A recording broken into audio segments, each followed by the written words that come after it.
सो रोज़े च तकरीबन सब्जियां ने तकरीबन नार्मल रेट है सीजन। चलो जी खुशखबरी है जी तुसां वास्ते जी सब्जियां। अस्सलाम वालेकुम संगियो, सब्जी ने अजे ने ताज़ा तरीन रेट तुसां दसते हैं जी। मैं इस टाइम सब्जी मंडी च मौजूद हाँ, टेक्सलें च। तैर महमूद साहब मंडी वाले आड़ती साढ़े नाल मौजूद है ना। पूछने जी आलूआ ने के भाव है जी अज? आलू 350 ने 350 ने 5 किलो आलू ने। मटर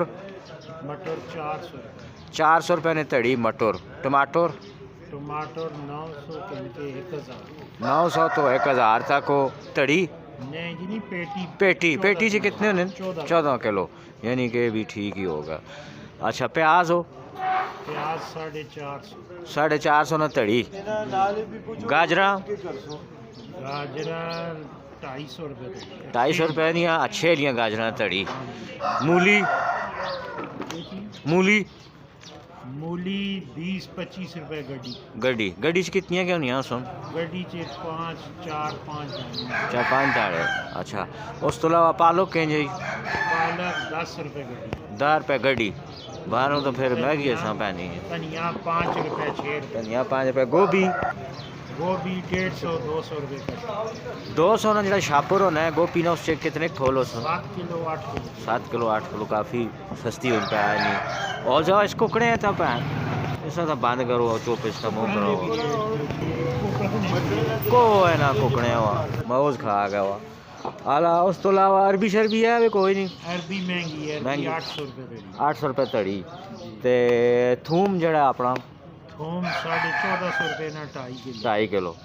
अदरक 900 रुपए नी 2.5 ने इन्हां चीज़ां ना पा रेट दसा करो ना, ये दुनिया होनी 2.5 किलो लल ठीक है। गा का के पता लगा अल्लाह समझ आ वैसे आपने होलसेल ने रेट होते ए तैयार मामून सब्जी शाप ने वो तक कहने लिखे ये मंडी अख्तर मामून शाह वाली जी है ना इतने ना आड़ती ना कारोबार है जनाब अली सब्जी ना ताज़ा तरीन रोज़ाना असी तुसां रेट शेट दसने। शलजम तो हो गई जी? शलजम तोड़ा बेच रहा है 200-250-300 का तकरीबन 15 किलो जड़ा 200-250 ना। ये तो बहुत ज़्यादा हो गया है।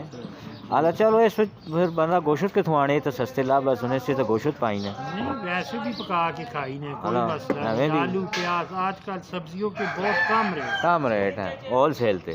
परचून से तो नहीं काम पे लगने ऐसा नहीं, इंशाल्लाह परचून में भी काम आला। ते शिमला मिर्च वो बोतल पानी नहीं पा रहा। शिमला भी सस्ती होगी आज 300 रुपए की 2.5 किलो। 300 नहीं 2.5 किलो शिमला। लीमू भी 300 रुपए का 2.5 किलो। ठीक होगा 300 में 2.5 किलो। गड्ढे कचालू है ने कोई नहीं?